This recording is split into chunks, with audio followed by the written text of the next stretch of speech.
मैं हूँ रुबैया मलिक और आप लोग सुन रहे हैं विराट और आरोही की कहानी। इस कहानी में आगे क्या होने वाला है, आइए सुनते हैं। रिया कहती है, अब रहने भी दो, मैं क्या जानती नहीं तुमको तो सिर्फ मौका चाहिए। और हाँ, मैं आरोही के कपड़े लेकर आती हूँ। ये कहकर रिया ने फोन रख दिया। विराट कहता है, कमबख्त इश्क भी ऐसी लड़की से हुआ जिसे मेरी बात तो सच ही नहीं लगती। क्या होगा मेरी माशूका को छोड़कर सबको पता चल चुका है। मैं उसके लिए कितना पागल हूँ, पता नहीं उसे कब पता चलेगा। कुछ वक्त बाद विराट भी अच्छे से तैयार हो गया। तभी रूम का दरवाज़ा खोलकर रिया आती है और कहती है, देवर जी, आज मेरा संगीत है और आज के दिन भी आपको आरोही से दूर नहीं रहा जा रहा है, हद है। तभी बाथरूम से आरोही बाहर आती है। आरोही बाथरोब पहनकर रिया के सामने खड़ी हुई और कहने लगी, तेरा संगीत शाम को है, अभी उसके लिए टाइम है, तो अपना रोना बाद में रो लेना और मुझे कपड़े दो पहले। रिया बोलती है, आरोही, अरे कुछ तो लिहाज कर, अब मैं तेरी जेठानी बनने वाली हूँ, पर तू मुझे इज्जत ही नहीं दे रही। आरोही रिया का हाथ पकड़कर कहती है, हाय, तू कुछ भी बोल ले, पर तू मेरी दोस्त ही रहेगी। पहले ऐसा कहकर आरोही ने रिया के मुंह पर कमरे का दरवाज़ा बंद कर दिया। रिया हैरान होकर देखने लगी और कहने लगी, इस चालाक आरोही ने उसे बातों ही बातों में कमरे से बाहर निकाल दिया और उसके ही सामने दरवाजे को भी बंद कर दिया। रिया कहने लगी, आरोही की बच्ची, मैं तुम्हें देख लूंगी अच्छे तरीके से। तभी विराट की आवाज़ कमरे से आती है, ये मेरी है और इसे देखने का हक भी मेरा है भाभी। आपको देखना है तो मानव भाई को देख लो। विराट की इस बात पर रिया शर्म से लाल हो गई और वो कहने लगी, दोनों के दोनों एंटिक पीस हो, इसलिए एक दूसरे को पसंद करते हो।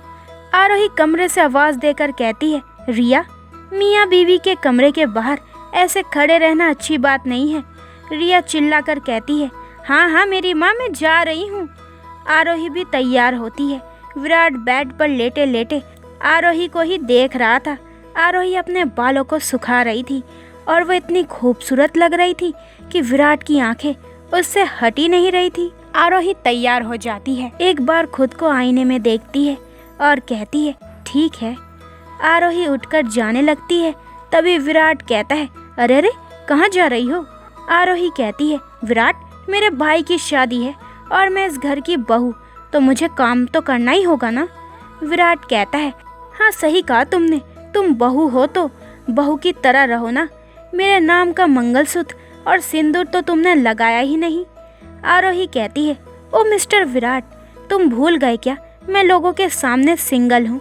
विराट कहता है, ओ नो, इसका मतलब अब मेरी चीज़ पर बाकी के लोग डोरे डालने लगेंगे, तो फिर मैं क्या करूँगा? आरोही कहती है, विराट क्या फालतू की बात लेकर बैठ गए, तुम आराम करो और कुछ पेन किलर ले लो जो डॉक्टर ने दी है, मैं नीचे जाती हूँ। आरोही विराट से पीछा छुड़ाते हुए नीचे आती है तो एक अनजान आदमी आरोही की तरफ बस देखता ही रहता है और उसके साथ वाले लड़के को कहता है, ये है आरोही। वो लड़का भी आरोही की खूबसूरती में खो गया। वो अनजान आदमी कहता है, ये बिल्कुल अपनी माँ की तरह दिखती है। वो लड़का, जिसका नाम आदित्य था, वो कहता है, पापा, मुझे यही लड़की चाहिए। वो इंसान और कोई नहीं, मालिक था। ये वही आदमी था जिसे विराट ने काफ़ी ढूंढने की कोशिश की थी, पर बस विराट को इसका नाम ही पता था। मालिक कहता है, हाँ ये तुम्हारी ही है, पर तुम्हें इसे प्यार से पाना होगा, तभी हम इसके सारे प्रॉपर्टी के मालिक हो सकते हैं जो हमारी होनी चाहिए थी। आदित्य कहता है, ठीक है, आज से मिशन आरोही शुरू। आरोही अपनी सासू माँ के पास आती है और कहती है, माँ मैं क्या करूँ? विराट की माँ आरोही को गले लगाकर कहती है, बेटा तुम उस हादसे से इतनी जल्दी संभल गई, यही हम सब के लिए बहुत बड़ी बात है। आरोही ना चाहते हुए भी थोड़ी दुखी हो जाती है तो विराट की माँ दूसरी बात निकालने लगती है और कहती है, मेरा वो नालायक बेटा कहाँ है? आरोही कहने लगी, माँ वो कल रात मेरे साथ था और एक पल भी नहीं सोया, तो मैंने उसे अभी आराम करने के लिए बोला है, तो वो नीचे नहीं आने वाला। विराट की माँ कहती है, इस लड़के ने ज़िंदगी में यही सही काम किया है, तुमसे शादी करके। आरोही हंसने लगती है। तभी वहाँ पर इवेंट मैनेजमेंट के लोग आते हैं और विराट की माँ से तरह तरह के सवाल करने लगे। विराट की माँ कहने लगी, आरोही बेटा तुम इन लोगों को हैंडल करो, मुझे बाकी के काम देखने हैं। आरोही कहती है, माँ आप चिंता मत करो, आप बस देखते जाना, मैं इनकी शादी अच्छे से करवाती हूँ। आरोही उन इवेंट मैनेजमेंट वाले लोगों से कहती है, हाय मैं आरोही हूँ, तो बताइए आप लोग मेरे बेस्ट फ्रेंड की शादी में ऐसा क्या खास करने वाले हैं। वो लोग आरोही से बात करने में बिजी हो गए। आरोही उनके सारे आइडिया सुन रही थी और कोई और आरोही को ऊपर से नीचे तक देख रहा था। आरोही काम में डूबी हुई थी, इसलिए आरोही का ध्यान ही नहीं गया। तभी मालिक अपने बेटे से कहता है, हाँ हमें पता है ये लड़की तुम्हें पसंद आई है, पर एक बात जान लो, ये लड़की जलती हुई चिंगारी है, तो जो भी करना सोच समझ कर करना। आदित्य कहता है, ऐसा भी क्या है इस लड़की में, है तो ये आखिरकार एक लड़की, क्या कर लेगी। तभी उसकी ये आखिरी लाइन विराट की माँ सुन लेती है और वो कहने लगी, लड़कियों को कमज़ोर समझने की गलती कभी मत करना, लड़की वक्त पड़ने पर महाकाली का रूप भी ले सकती है, तो बच कर रहना। आदित्य अपनी बात को ठीक करके कहता है, हाँ आंटी आप सही हो, लड़की की वजह से तो हम सब इस दुनिया में आए हैं, तो मुझे उनकी इज्जत तो करनी ही चाहिए। विराट की माँ वहाँ से मुस्कुराकर चली जाती है। तभी मालिक कहता है, बेटा बच कर, हमें हर कदम पर खतरा है, जब तक तुम इस लड़की से शादी नहीं करते तब तक। आरोही अपने कामों में सुबह से लेकर शाम तक लगी रही। आरोही ने सारा डेकोरेशन खुद के सुपरविजन में करवाया था। उसे ये मंजूर नहीं था कि उसके दोस्त की शादी में कुछ कमी रह जाए। तभी आरोही के पास रिया के मम्मी पापा और मालिक आते हैं। रिया के पापा कहते हैं, बेटा आरोही आप इतनी मेहनत कर रहे हो अपनी दोस्त की शादी में, ये देखकर अच्छा लग रहा है। रिया की माँ मुंह बनाकर कहती है, हाँ ऐसा काम करके जता रही हो कि यही है इस घर की बहू। रिया के पापा कहते हैं, बस बहुत हुआ। तो रिया की माँ चुप हो जाती है। आरोही कहती है, कोई नहीं अंकल, मैं बस इतना चाहती हूँ कि मेरी दोस्त को उसकी सारी खुशियाँ मिले और उसके लिए मैं थोड़ा सा तो योगदान कर ही सकती हूँ। आरोही अपनी बात कहकर वहाँ से चली जाती है। तभी मालिक कहता है, वाह इस लड़की में वही गुण है जिसकी माँ में थे। तभी रिया के पापा कहते हैं, मालिक क्या कहना है आपका। मालिक कहते हैं, अरे कुछ नहीं, बस मैं ऐसे ही बोल रहा था। आरोही सुबह से लेकर शाम तक काम करती रही और आखिरकार थक कर वो गार्डन में बैठ गई। आरोही अपनी आंखें बंद करके वहीं पर बैठी थी। तभी विराट शर्टलेस बालकनी में आया था और उसकी नज़र आरोही पर टिक गई और वो आरोही को बस देखता ही रह गया। दूसरी तरफ आरोही के पास आदित्य आया और आरोही के सामने वाली कुर्सी पर बैठ गया और आरोही की तरफ देखने लगा। विराट ने देखा कि वो अनजान लड़का आरोही की तरफ प्यार भरी नज़रों से देख रहा था और ये आरोही मैडम गार्डन में घोड़े बेचकर सो रही थी। विराट का गुस्सा अब 7वें आसमान पर था। तभी विराट अपने असिस्टेंट को फ़ोन करके कहता है, अभी के अभी आरोही के पास जाओ और उसे नींद से जगाकर कहना मैंने उसे बुलाया है। विराट का असिस्टेंट अपने बॉस की ऐसी टोन सुनकर समझ गया कि अब उनकी मैडम को सर से कोई बचाने वाला नहीं है। असिस्टेंट भागकर वहां पर जाता है और देखता है कि एक लड़का मैडम को देखे जा रहा है और मैडम आराम से सो रही हैं। तभी असिस्टेंट आदित्य से कहता है, एक्सक्यूज़ मी सर, आपको आपके पापा बुला रहे हैं। आदित्य का दिल नहीं था आरोही को ऐसे छोड़कर जाने का, पर वो फिर भी चला जाता है। अब असिस्टेंट को सवाल था, अपनी मैडम को उठाऊं कैसे। तभी विराट का फ़ोन आता है। असिस्टेंट हकलाते हुए कहता है, सर मैं मैडम को उठा ही रहा था। विराट कहता है, तो उठाओ जल्दी से। असिस्टेंट जैसे तैसे हिम्मत करके आरोही को उठाता है और जल्दी जल्दी में कहता है, मैडम विराट सर ने आपको उनके कमरे में बुलाया है। आरोही कहती है, मैं नहीं जाने वाली, मुझे बहुत सारा काम है। तभी विराट फ़ोन में से कहता है, असिस्टेंट फ़ोन दो से। असिस्टेंट फ़ोन आरोही को पकड़ा देता है। आरोही कहती है, क्या है विराट, जब देखो तब परेशान करते रहते हो, अब तो तुमने इसमें असिस्टेंट को भी शामिल कर लिया क्या। विराट कहता है, तुम्हारे पास 5 मिनट है। तुम अभी के अभी मेरे कमरे में नहीं आई तो मैं नीचे आकर सबके सामने तुम्हें किस कर दूंगा। आरोही कहती है, विराट तुम? विराट तब कहता है, योर टाइम स्टार्ट नाउ। आरोही कहती है, ये विराट सच में पागल है, उसका कुछ भरोसा नहीं है। ये कहकर आरोही भागकर विराट के कमरे में चली गई। विराट घड़ी देख रहा था और कहता है, आरोही तुम 30 सेकंड पहले आ गई। आरोही बुरी तरीके से हाफ रही थी। आरोही खुद को नॉर्मल करके कहती है, क्या है जो ऐसे बुलाया मुझे? विराट कहता है, सारे काम करने वाले मर गए क्या जो तुम काम कर रही हो? आरोही कहती है, अरे शादी वाले घर में तो काम ही काम होता है। विराट गुस्से से कहता है, तुम गार्डन में कैसे सो गई? तुम्हें पता भी है वहाँ पर कितने लोग थे और वो तुम्हें कैसे देख रहे थे? आरोही बस विराट की ओर देख रही थी। तभी विराट ने आरोही को दीवार से लगा दिया और उसके गाल पकड़कर कहने लगा, मैं नहीं चाहता कि तुम्हें मेरे सिवाय और कोई भी देखे, मुझे ये बर्दाश्त नहीं। ये कहकर विराट ने आरोही को किस करना शुरू कर दिया। आरोही विराट से कुछ कहना चाहती थी पर विराट ने उसे बोलने का मौका ही नहीं दिया। आरोही खुद को छुड़ाने की कोशिश कर रही थी पर विराट आरोही की कहाँ मानने वाला था। तभी आरोही ने ट्रिक चलाई और उसने भी विराट को किस किया।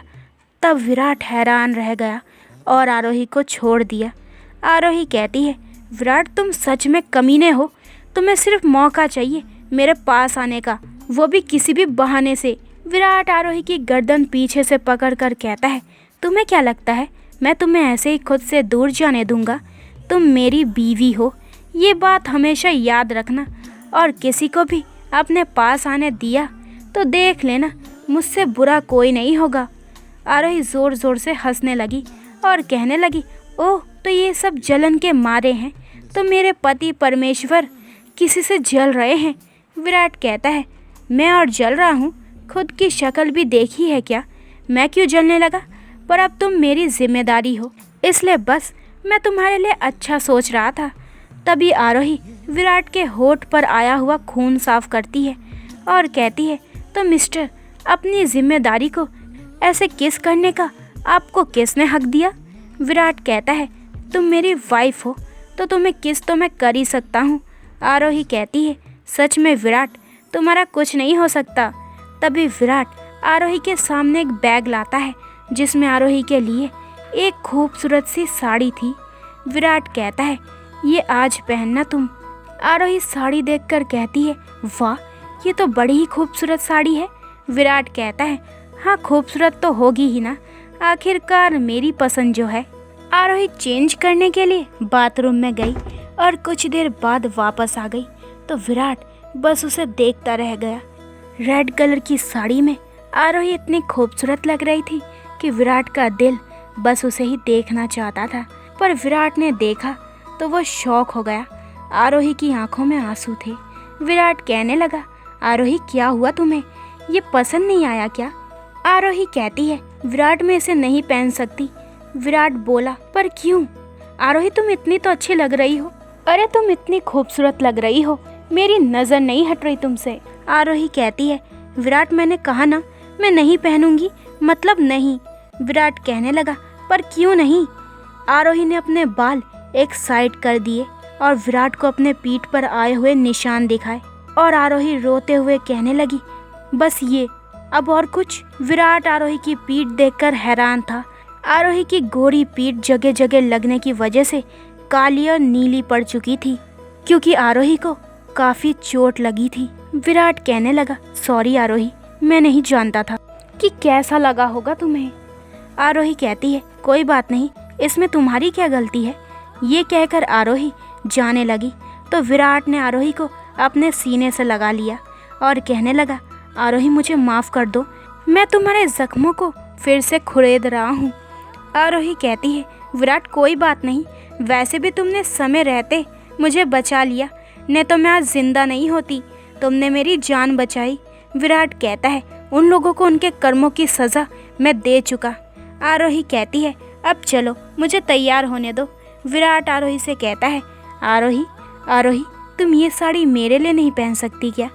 आरोही विराट को हैरानी से देखती है तो विराट आरोही को आईने के सामने बिठा देता है और आरोही को तैयार करने लगता है। विराट आरोही के बंधे हुए बाल खोल देता है और कहता है, तुम बाल खुले छोड़ दोगी तो किसी को कुछ नहीं दिखेगा, और वैसे भी तुम्हारे खुले हुए बाल मुझे बहुत पसंद है।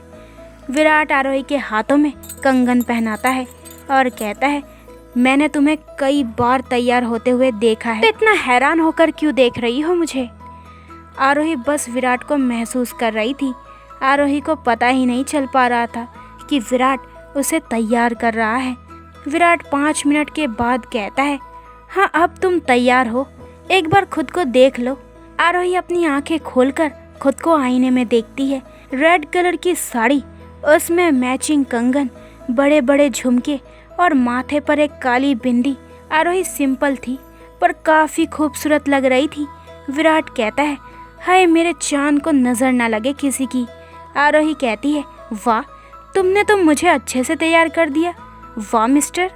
तभी विराट आरोही की कमर को पकड़कर अपने करीब करता है और कहता है, अरे बदले में तो मुझे इसका फ़ायदा चाहिए। तभी दरवाजे पर दस्तक होती है और विराट की माँ अंदर आती है और आरोही और विराट को ऐसे देखकर वो विराट को डांट लगाती है और कहती है, विराट कुछ तो शर्म कर, तेरे बड़े भाई की शादी है और तू यहाँ पर आरोही को लेकर बैठा है। खुद तो काम नहीं करता और मेरी आरोही मदद कर रही है, इसे भी कुछ करने नहीं देता। विराट ने अपने माँ के सामने आरोही को पीछे से पकड़ा और कहने लगा, माँ यही तो मेरे मज़े करने के दिन है।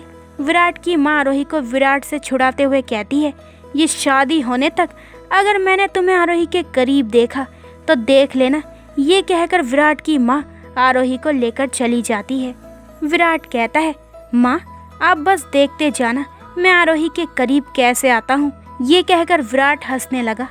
आरोही रिया के कमरे में जाती है और देखती है रिया ने पिंक कलर का लहंगा पहना है और उसमें वो काफ़ी खूबसूरत लग रही है। आरोही रिया के पास जाते हुए कहती है, हाय कितनी खूबसूरत लग रही हो, मेरे भाई का दिल चुरा कर चैन नहीं मिला क्या तुझको?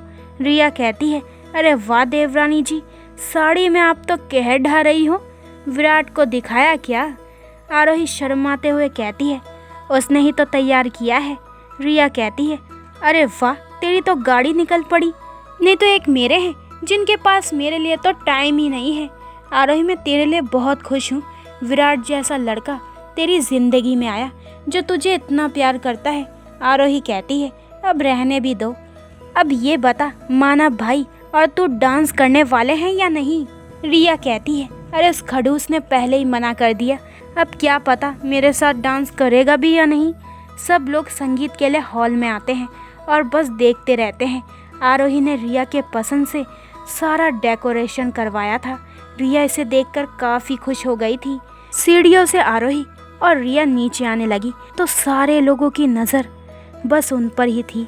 आदित्य बस आरोही को देखता रह गया। रेड कलर की साड़ी आरोही की खूबसूरती पर 4 चांद लगा रहा था। ये देखकर आदित्य उसे घूर रहा था।